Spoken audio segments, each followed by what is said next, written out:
Bonsoir à tous, bienvenue dans le 7-8 journal sur TV 78. Tout de suite, les titres de ce lundi 2 octobre. C'était un scrutin sans surprise après la victoire des Républicains au sénatorial. L'Yvelinois Gérard Larcher a été réélu cet après-midi président du Sénat. C'est le troisième mandat de l'ancien maire de Rambouillet à la tête de la Haute Assemblée. Réaction après les titres de Sophie Primas, sénatrice LR des Yvelines.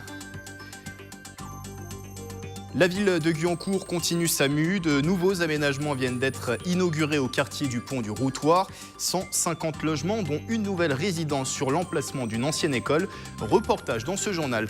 Et puis c'est un rallye 100% féminin. La 7e édition du Cap Féminin Aventure débute jeudi. 12 jours de rencontres et de périples à travers le désert marocain. 2 Yvelinoises participent à l'événement. Émilie Martin et Éléonore Langignon. Nous les recevons sur ce plateau. L'information a été confirmée en début d'après-midi. Elle était attendue. Gérard Larcher a été une nouvelle fois désigné président du Sénat. L'élu yvelinois, les Républicains, se retrouvent à la tête de la Chambre aux 348 parlementaires pour la troisième fois après une élection en 2008 et en 2014. Une haute assemblée largement à droite après la victoire des Républicains au sénatorial. Mais Gérard Larcher est un homme qui fait consensus d'après Sophie Primas, sénatrice LR des Yvelines. C'est une très très bonne nouvelle pour le Sénat. Gérard Larcher, c'est l'homme des territoires. C'est l'homme du territoire des Yvelines, mais c'est aussi l'homme des territoires en France dans leur diversité. Moi, je suis frappée pour avoir fait plusieurs déplacements avec lui de vraiment la considération des élus locaux, quelle que soit leur étiquette politique, à son égard. Les élus locaux ont bien compris qu'ils trouvaient en Gérard Larcher vraiment un homme qui les comprenait. C'est un homme qui est passionné par le Sénat. Il y a consacré déjà pas mal d'années de sa vie politique. Il est passionné par ce lien au territoire. Et vraiment, aujourd'hui, la mission qu'il s'est assignée, c'est de faire comprendre aux Français à quel point le bicamérisme est important. Pour ce scrutin, Gérard Larcher a recueilli 223 voix sur 348. Il avait face à lui aujourd'hui 2 présidents du groupe au Sénat, le socialiste Didier Guillaume et la communiste Éliane Assassi. Politique toujours, les députés des Yvelines prennent leur marque sur le territoire. Il y a quelques jours, Aurore Berger, élue LREM sur la 10e circonscription, a inauguré sa permanence parlementaire à Rambouillet. Une ouverture devant 200 personnes et en présence du secrétaire d'État Benjamin Griveaux. Reportage de Nicolas Kirillovitz. Pédagogie et soutien. L'objectif était double pour le secrétaire d'État en déplacement à Rambouillet. Pédagogie économique d'abord avec la rencontre de plusieurs entrepreneurs sur le campus Smart City. Quelques jours seulement après la présentation du budget 2018, les acteurs économiques locaux ont profité de ce déplacement pour interpeller l'un des proches du président de la République. On a une quinzaine de fournisseurs en France et à l'étranger. Ouais. Et en fait, on a un envoi automatique de commandes. On essaye tous les jours de développer sa société, d'être au plus près de ses salariés, etc. Et le retour d'avoir un ministre est quand même très important. Ça permet effectivement d'avoir plus de visibilité, d'avoir un relais, et puis le soutien, c'est déjà un soutien en termes d'image et pour nous c'est déjà très positif. Et puis bon, je vais poser un certain nombre de questions que j'espère qu'on aura des réponses. À l'avenir, ces chefs d'entreprise pourront directement interroger Aurore Berger, députée de la 10e circonscription des Yvelines. La jeune élue a inauguré sa permanence parlementaire sur le campus rambolitain. Lors de la campagne présidentielle, Aurore Berger fut l'une des premières politiques de droite à quitter le navire LR pour rejoindre celui de La République En Marche. À l'époque, il fallait avoir un peu de courage. Et le courage dans la période, c'est un peu indispensable. Parce que vous ne prenez pas la mer par gros vent avec des gens qui, au premier coup de vent, vous laissent tomber ou prennent la bouée et se tirent du bateau. On va faire des permanences tournantes dans une dizaine de villes de la circonscription. On va aller à la rencontre de nos concitoyens, parce qu'il faut changer aussi l'état d'esprit. Ce n'est pas à eux de prendre rendez-vous pour venir à nous, c'est à nous de venir à leur rencontre. La nouvelle permanence sera notamment ouverte tous les mardis sans rendez-vous entre 10h et 17h. Nous l'annoncions la semaine dernière, 4000 caméras anti-attentats vont être déployées sur le territoire par le conseil départemental. Dispositif intelligent s'enclenchant au moindre mouvement. Un projet que condamne la Ligue des droits de l'homme des Yvelines. Dans un communiqué, elle dénonce un système dangereux pour les libertés pouvant entendre des conversations. La LDH 78 demande l'abandon pur et simple du dossier et que les crédits soient attribués à d'autres opérations. L'automne a commencé il y a une dizaine de jours, le début de la saison qui est aussi la période des vendanges dans les régions viticoles. À Elancourt également, on récolte le raisin. Hier se déroulait donc cette vendange au Clos du Mousseau. Le Clos du Mousseau qui est géré par l'association des Amis du Passé d'Elancourt. Une trentaine d'enfants étaient présents au programme cueillette des grappes, foulage des raisins avec les pieds, puis dégustation des premières gouttes de jus. Interview de Nicolas Dandry. C'est l'aboutissement de tout un travail de l'équipe de vignerons avec un travail hebdomadaire de quelques heures et puis des traitements des ceps pour éviter les maladies, oïdium mildiou, piocher et feuiller. Et oui, on effeuille les vignes. La récolte va servir à produire du vin blanc et rouge ainsi que du jus de raisin. Début de l'automne donc, l'heure est au bilan et à la préparation de l'hiver pour les agriculteurs. Avec près de 200 vaches et 400 hectares de culture, la ferme de Grignon à Thiverval-Grignon est déjà prête. Nicolas Dandry. C'est l'heure du petit déjeuner pour les vaches laitières de la ferme de Grignon, au menu des cultures fourragères. Chez nous, la ration est composée, alors en base, on va dire, c'est de l'ensilage de maïs, donc c'est à peu près un tiers du mélange.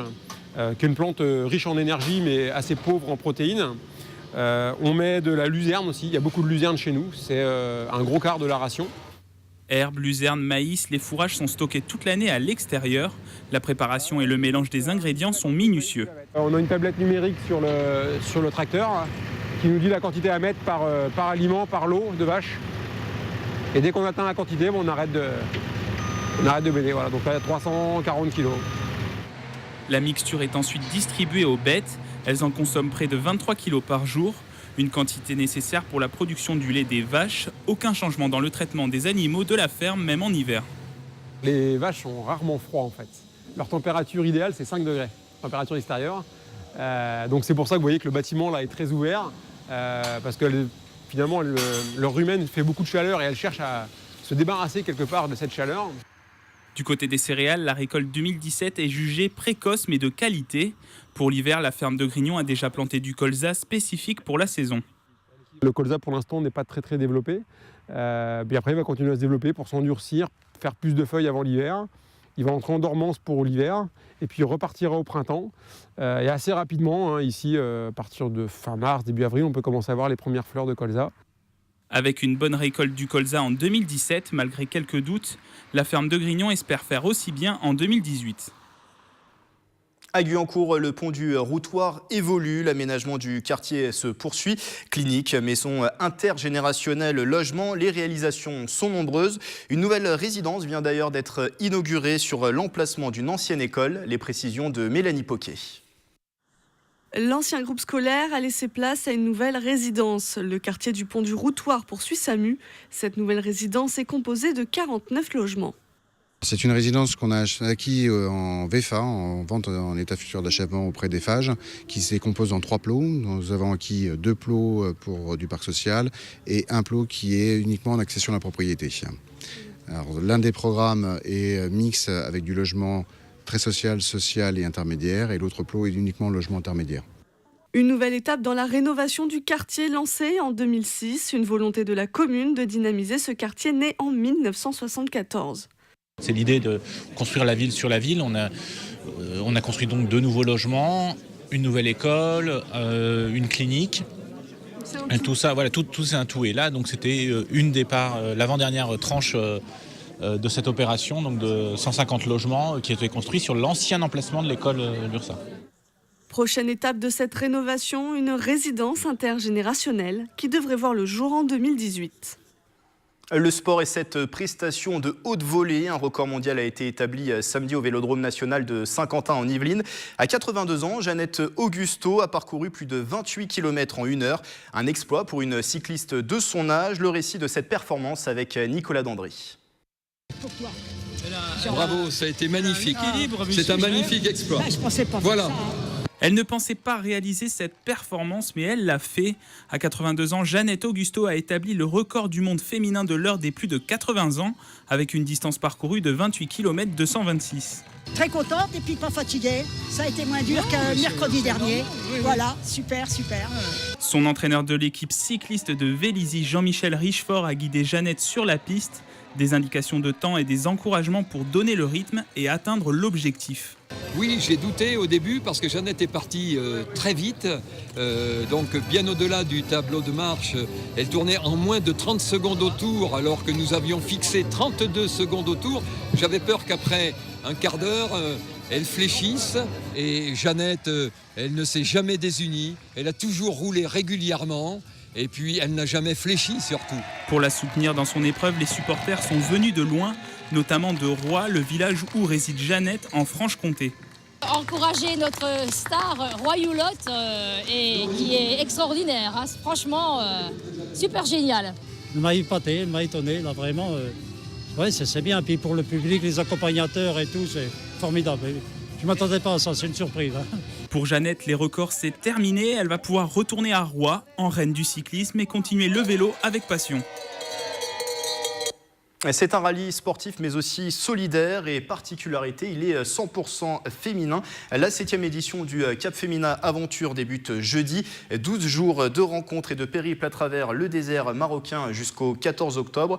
Nous recevons sur ce plateau un duo de participantes. Elles sont yvelinoises, c'est l'équipage 311 baptisé l'Effet Méride. À ma droite, il y a Émilie Martin, bonsoir. Bonsoir. Vous êtes professeure des écoles à Elancourt et à ma gauche, Éléonore Langignon, bonsoir. Bonsoir. Journaliste de profession. Alors, c'est la première participation pour toutes les deux à ce rallye. Première question, pourquoi se lancer dans cette aventure ? Émilie, peut-être, pour commencer. Pourquoi se lancer dans cette aventure ? À vrai dire, j'ai eu 40 ans cette année. Donc, ça a été le facteur déclencheur. Voilà, à 20 ans, j'avais traversé le Pacifique à la voile et du coup, je me suis dit que pour fêter mes 40 ans, il fallait faire quelque chose. Voilà, ça faisait à peu près 20 ans, je pense qu'on en parlait avec ma copilote. On se disait, un jour, on ira faire un rallye dans le désert. Et donc voilà, ça arrive. Donc, vous êtes une femme d'aventure, au final. Ouais, on espère, on essaye de le rester. Et vous, d'autre côté, Éléonore, pourquoi se lancer dans l'aventure ? Moi, je suis une fan de voitures en général. J'étais toujours devant la Formule 1 quand j'étais plus jeune. Et en fait, quand j'ai fait mon stage chez RVI, fin d'études, j'ai découvert le rallye des gazelles et je me suis toujours dit que j'allais le faire. Et j'ai été poussée par Émilie cette année. Donc, et j'ai aussi 40 ans, donc ça tombe très bien. Le rallye Aïcha et des gazelles, qui est un rallye dans le même genre. C'est le même organisateur. Même organisateur. Voilà. Donc c'est une première étape.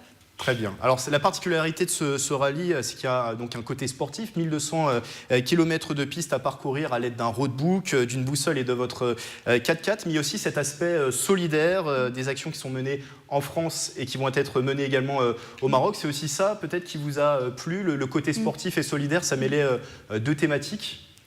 Oui, c'était vraiment le mix, le mélange des deux. L'idée qu'on allait là-bas, mais qu'on y allait pour quelque chose aussi, même si on y va pour se dépasser, on a envie de rendre service sur place. Et donc, c'était assez séduisant.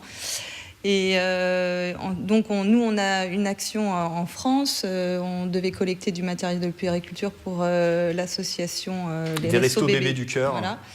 Et du coup, on va emmener des vêtements également au Maroc, qu'on va distribuer, plus repeindre une école directement sur place. Oui, Émilie, vous l'avez dit tout à l'heure, à 20 ans, vous avez traversé le Pacifique. Ces défis sportifs, c'était important pour vous aussi d'apporter ce côté solidaire à une aventure ? Bah oui, parce que c'est vrai que c'est un peu exceptionnel ce qu'on fait, partir comme ça pendant 15 jours. Et du coup, c'est vrai que je trouve ça important de pouvoir rendre service, même si on ne va pas forcément révolutionner les choses. Je trouve que c'est important d'être disponible pour les autres et d'essayer d'apporter un petit peu sa petite touche solidaire. Alors vous parliez de ces collectes qui sont réalisées en France, c'est pour l'association des Restos Bébés du Cœur. Oui. C'est quoi comme type de matériel ? Puériculture, matériel de puériculture ? Oui, c'est des lits, des parcs, tout ce qui est nécessaire à un bébé. Il y a besoin de pas mal de choses. Vous étiez d'ailleurs à Versailles samedi pour cette collecte avec votre 4x4 également, c'est ça ? Comment ça s'est passé, cette collecte bien accueillie par les Versaillais ? Oui, super. Hyper bien. On a eu plein d'encouragements de gens qui passaient et qui ont trouvé notre 4x4 magnifique déjà. Donc d'ailleurs, on voit les images de cette manifestation samedi. Et les gens étaient hyper gentils, nous encourageaient vraiment. Et du coup, ça nous a bien boosté. Alors l'idée, c'était de récolter ce matériel pour l'association des Restos Bébés du Cœur. C'était aussi de sensibiliser peut-être le public autour d'une association que vous portez, que vous défendez. C'est l'association Pour un sourire, c'est ça? Exactement. Donc c'est une association qui a été créée par des familles versaillaises et qui veulent ouvrir une structure pour adolescents autistes, parce qu'aujourd'hui, tout le monde le sait, mais c'est vraiment dur pour toutes ces familles. Il y a 20 000 enfants qui ne sont pas pris en charge actuellement, 20 000, surtout une majorité d'adolescents. Et donc, l'école est obligatoire pour tous les enfants, sauf pour les enfants autistes. Et donc, rien qu'à Versailles, il y a 9 enfants qui sont chez eux toute la journée et qui sont sans solution. Donc voilà, c'est vraiment la double peine pour tous ces parents, parce que non seulement c'est quand même compliqué d'avoir un enfant autiste, et en plus c'est la croix et la bannière pour eux. C'est la lutte, vraiment, c'est vraiment une lutte pour trouver des structures. Il manque des places. Donc là, l'association qu'on soutient, qui s'appelle Pour un sourire, a déposé un dossier auprès de la Sécurité sociale. Et donc ils vont avoir une réponse en octobre pour savoir si oui ou non ils vont enfin pouvoir ouvrir leur structure. Alors, parce qu'en fait, le nerf de la guerre, c'est les sous. Clairement, c'est l'argent. Et le budget, c'est 5 000 €. Donc, ça paraît une grosse somme comme ça. Mais en fait, rien que l'éducation nationale consacre 8 000 € par an pour chaque collégien. Donc, si l'État donnait la même chose que ce qu'il donne à un enfant normal, il y aurait déjà 75% du budget qui serait bouclé. Donc, voilà, on croise les doigts et on espère que la Sécurité sociale va donner l'autorisation pour l'ouverture de cette structure. Donc, action menée en France, il y a aussi des choses qui seront faites sur place au Maroc. Ça sera de quel type, ces actions solidaires? Du coup, on va distribuer le matériel qu'on aura apporté, les vêtements et matériel scolaire. Je crois qu'il y a un peu de médical aussi. Et produits d'hygiène. Produits d'hygiène. Et on va surtout repeindre une école, donc c'est à El Fida. Bon, je ne sais pas trop encore où c'est, mais voilà. C'est pas très loin d'Airfood. Voilà, c'est pas trop loin d'Airfood. Au Maroc, Et pourtant, j'ai étudié le terrain, mais voilà. Justement, j'allais vous parler du côté sportif. Le troisième équipier de cette aventure, c'est bien sûr votre 4x4. Comment ça s'est passé? Vous avez dû l'acheter? On vous l'a fourni, le 4x4? Comment ça s'est passé? Alors, non, à vrai dire, il y a quelqu'un au départ qui voulait nous prêter gentiment son 4x4. Mais bon, voilà, il n'était pas en assez bon état. Et pour une première participation, c'était un peu bête de se retrouver bloqué à Fontainebleau. Du coup, on a loué un 4x4. Là, il y a des organismes qui sont spécialisés dans la location de voitures pour les rallyes. Et sur place, vous avez une aide mécanique ou vous avez dû apprendre quelques notions pour réparer si besoin? Ce qui est sûr, c'est qu'on a appris à changer des roues, à utiliser les plaques de désensablage, on connaît à peu près où sont les filtres, etc. On a un petit paquet avec des pièces de rechange habituelles. Par contre, au niveau mécanique, on s'y connaît certainement pas. Mais sur place, il y a des mécanos qui, si on a les pièces, en tout cas, peuvent faire à notre place. Alors, petit tour de table avant de terminer cet entretien. Côté sportif, on l'a dit, 1200 km de piste à traverser avec une boussole et un roadbook, et bien sûr à bord de votre 4x4. À J-2 du départ, quel est le ressenti? Vous êtes confiante, Émilie? Moi, je suis un petit peu stressée quand même. Parce que déjà, on part 15 jours, moi, on laisse nos enfants, enfin voilà, c'est bête, mais bon, ça fait du souci en plus. Voilà, je pense qu'il y a de l'excitation et un peu d'appréhension. Et puis voilà, on a peur d'être fatigué, de tenir. Il faut vraiment tenir physiquement. Bien sûr. Parce que je crois que c'est surtout ça qui est dur, c'est qu'on dort mal. Voilà. Après, je suis très très contente. Je suis vraiment ravie d'être arrivée jusqu'au bout parce que ça a été quand même un parcours long. Ça a été quand même long de récolter tout le budget. Voilà, ça a été une vraie expérience et en même temps, on a appris plein de choses. Donc non, je suis très contente. Je suis ravie. Très rapidement, Éléonore, parce qu'on a dépassé le temps. Excitation, appréhension, c'est les mêmes. Pareil, avec vraiment une super excitation, même si je pense qu'on ne sait pas du tout comment ça va se passer sur place. Eh bien, bon courage et bonne chance à vous deux. Je le rappelle, donc Éléonore Langignon à ma gauche, Émilie Martin à ma droite. Vous êtes toutes les deux participantes au rallye Cap Femina Aventure sous les couleurs de l'équipage 311. Et ce rallye Cap Aventure, c'est du 4 au 14 octobre au Maroc. Plus d'informations sur le site internet qui s'affiche en bas de l'écran. Sport toujours, le Sky Rugby faisait hier son retour en division d'honneur, 3 ans après l'avoir quitté. Et le club a bien lancé sa saison. Victoire à domicile face à l'entente Mantes-Limay, score final de 23-22. Le résumé du match de Nicolas Dandry.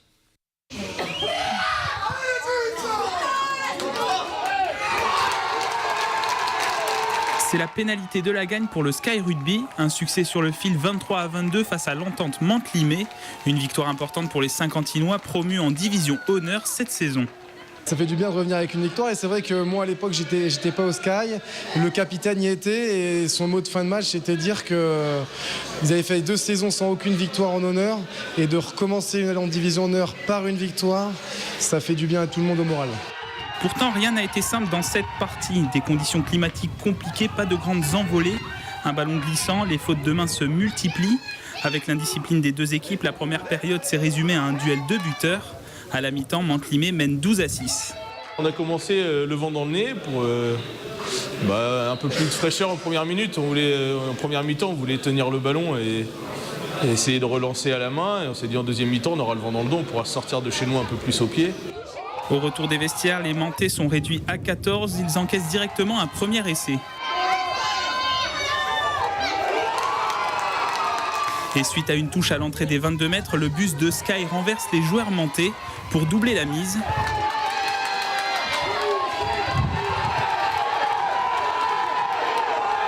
À 10 minutes de la fin, les hommes de Thomas Payen mènent 20-12, mais les Mantais réagissent. Et puis ils mettent une pénalité à un quart d'heure de la fin, ils reviennent à 5 points et dans les 5 dernières minutes, une touche, ils avancent, on fait une faute, une deuxième touche et ils finissent dans l'embut. Donc ils terminent devant à 3 minutes de la fin, donc on est un peu sous pression pour les dernières minutes. La pression, les Saint-Quentinois l'ont géré pour finalement l'emporter. Une expérience acquise pour le déplacement de dimanche prochain à Cergy-Pontoise pour le compte de la 2e journée de la division honneur. Didier Deschamps, Dominique Rocheteau ou encore Sonny Anderson. C'est une pluie de gloire, d'ancienne gloire du football qui sera présente à Poissy pour la bonne cause. Le Variété Club de France affronte la sélection Géodis mercredi 11 octobre au stade Léo Lagrange. Coup d'envoi 19h. Match caritatif au profit d'associations. Les footballeurs qui n'hésitent pas à se mobiliser d'après ces propos recueillis par Wilfried Richy et Nicolas Kirillovitz. Le joueur de football, que ce soit sa notoriété planétaire ou une notoriété quelque part un petit peu normale, sont des gens qui sont d'une générosité vous ne pouvez pas imaginer. Et moi je le dis parce que je le sais, parce que je l'ai pratiqué et jamais j'ai été déçu. Prix des billets de 5 à 10 €, vous pouvez les réserver à l'avance ou les acheter le jour J dans la limite des places disponibles. On referme cette page sport sur du golf et la Ryder Cup qui s'exporte également dans les classes. Depuis la rentrée, 30 000 élèves de CM1, CM2 apprennent leurs cours de manière ludique à travers un livret baptisé Mon carnet de golf. À Voisins-le-Bretonneux, une classe a adopté ce dispositif créé par la Fédération française de golf, 50 ans en Yvelines et l'éducation nationale. Michael Elmidoro. Cet après-midi, dans cette classe de Voisins-le-Bretonneux, session particulière, les élèves et leurs professeurs utilisent Mon carnet de golf, un programme éducatif créé dans le cadre de la Ryder Cup 2018, la Coupe du monde de la discipline qui sera organisée à Saint-Quentin en Yvelines. Objectif, apprendre de façon ludique les matières scolaires. On a 2 thèmes généraux au départ, découvrir le golf et découvrir la Ryder Cup. Donc, je découvre, je progresse, j'approche et je retiens. Lorsque les enfants ont parcouru donc, ces pages, ils ont déjà une culture assez étendue par rapport au thème. C'est vraiment bénéfique. Après avoir testé la première version du carnet de golf en 2015, la professeure n'a pas hésité à renouveler l'expérience pour cette nouvelle année scolaire afin de stimuler les élèves. C'est évident que d'avoir en fil rouge un projet dans la classe, qui plus est un projet sportif, parce que les enfants aiment beaucoup le sport, aiment beaucoup l'activité sportive. Ça permet vraiment de caler des apprentissages sans que la difficulté ou tout ce qui est trop abstrait ou tout ce qui est trop technique ne prenne le dessus. Des apprentissages qui se font tout seuls, sans que les élèves ne soient bloqués par l'aspect trop théorique en fait, des apprentissages. Une recette qui fonctionne. Les 26 élèves de cette classe plébiscitent ce programme d'enseignement créé par la Fédération française, 50 ans en Yvelines et l'éducation nationale. C'est bien, on apprend de l'anglais, un peu de maths. Et ça nous apprend les règles du golf. Ce qui me plaît, c'est que on travaille et en même temps on joue parce que c'est marrant. On va dire ça apprend plusieurs choses à la fois, donc c'est marrant en même temps. Et comme on fait il y a plusieurs matières. Mais du coup, c'est marrant. L'après-midi s'est terminé par une session de golf, l'occasion de mettre en pratique leurs acquis et de s'entraîner en vue de fouler le green de Saint-Quentin-en-Yvelines. Une sortie scolaire est programmée d'ici la fin de l'année. Fin de la page sport et aussi fin de ce 7-8 journal sur TV78. Merci de l'avoir suivi. Nos reportages et le replay sont disponibles sur notre application mobile TV78 ou sur notre site internet. Bonne soirée et excellente semaine à tous.